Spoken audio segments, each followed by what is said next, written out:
Welcome to the Learning Pines YouTube. We hope this video helps.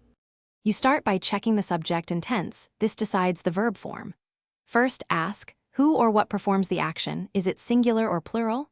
Next, pick the tense you need: present, past, future, perfect, or progressive. Then locate the base verb and any auxiliaries like do, be, or have. Once done, combine subject, auxiliary, and main verb correctly. Make sure to apply S for third-person singular in simple present. Practice with short sample sentences to confirm forms. Now you form the targeted tense. For progressive, use the appropriate be form plus verbing. Am, is, are, was, were so you convey ongoing action.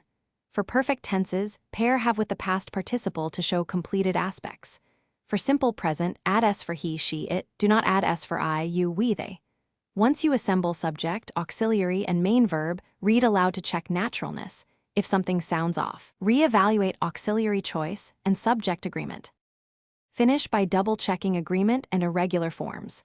You should test the sentence by changing the subject and tense. This reveals errors quickly. Make sure irregular verbs use the correct past and past participle.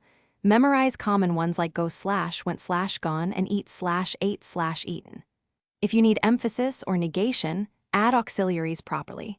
Do slash, does slash, did, or will not, and place not after the auxiliary. Troubleshooting tip: if the sentence